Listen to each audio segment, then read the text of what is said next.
Comprehensive strategic partnership के रूप में आगे बढ़ाया था। आज राष्ट्रपति प्रमुखों के साथ आपसी सहयोग के विभिन्न पहलुओं पर व्यापक चर्चा हुई। रक्षा क्षेत्र में सहयोग बढ़ाने के लिए हमने तय किया कि डिफेंस मैन्युफैक्चरिंग और सप्लाई चेन में साथ काम किया जाएगा। हमने maritime security, cyber security, counter terrorism और डी-रेडिकलाइजेशन में सहयोग पर भी बल दिया है। आज मैरीटाइम सेफ्टी और सिक्योरिटी में हुए समझौते से crime prevention, search and rescue और कैपेसिटी बिल्डिंग में हमारा सहयोग और मजबूत होगा। पिछले कुछ वर्षों में हमारी द्विपक्षीय व्यापार में तेजी आई है और पिछले वर्ष यह $30 बिलियन से अधिक हो गया है। इसे और बढ़ाने के लिए हमने मार्केट एक्सेस और ट्रेड बास्केट को डाइवर्सिफाई करने पर बात की है। प्राइवेट सेक्टर भी हमारे प्रयासों में बराबर का भागीदार है। आज भी सीईओ फोरम की बैठक और निजी क्षेत्र में जो समझौते हुए हैं उनका हम स्वागत करते हैं।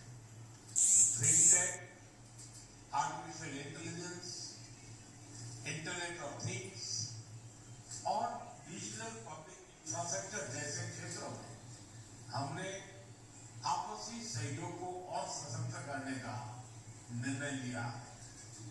हेल्थ और फूड सिक्योरिटी के सेक्टर में भारत ने अनुभव जैसे कि मिड डे मील स्कीम और पब्लिक डिस्ट्रीब्यूशन सिस्टम इंडोनेशिया के साथ साझा कर रहा है।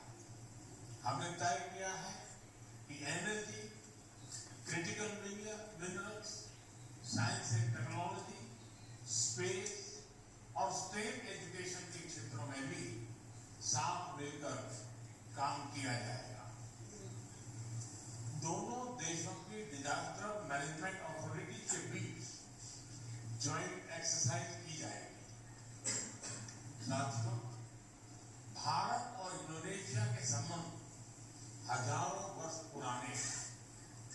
रामायण और महाभारत से प्रेरित गाथाएं और बाली यात्रा हमारे लोगों के बीच अनवरत सांस्कृतिक और ऐतिहासिक संबंधों के जीते जागते प्रमाण है।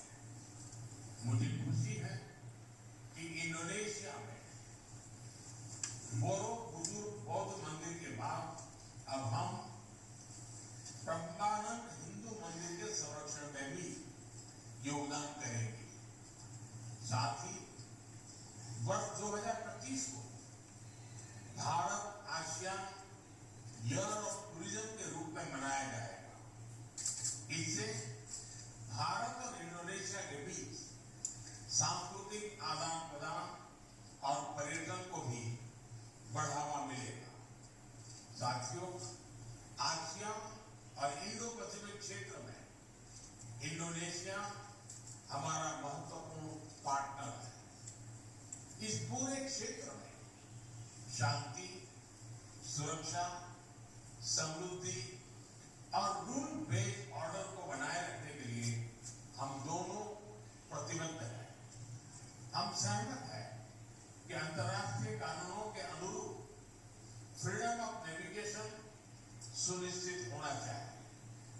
हमारी एक्ट इस पॉलिसी में आसियान यूनिटी और सेंट्रलिटी को बल दिया गया है।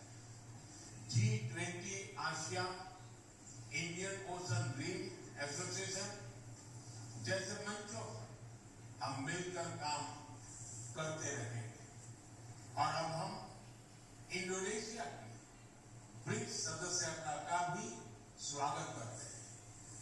इन सभी मंचों पर ग्लोबल साउथ के देशों के हितों और उनकी प्राथमिकताओं पर हम सहयोग और समन्वय से काम करेंगे। एक्सेलेंसी, कल गणतंत्र दिवस समारोह में मुख्य अतिथि के रूप में आपकी भारत यात्रा हमारे लिए गर्व का विषय है। इस समारोह में पहली बार इंडोनेशिया के मार्चिंग दस्तों को देखने के लिए हम सभी उत्सुक हैं। मैं एक बार फिर आपका और आपके डेलीगेशन का भारत में हार्दिक स्वागत करता हूं। बहुत बहुत धन्यवाद। Thank you, sir. May I now request His Excellency, Mr. Prabowo Subianto, President of the Republic of Indonesia, to give his remarks. What's the first thing you do when you wake up?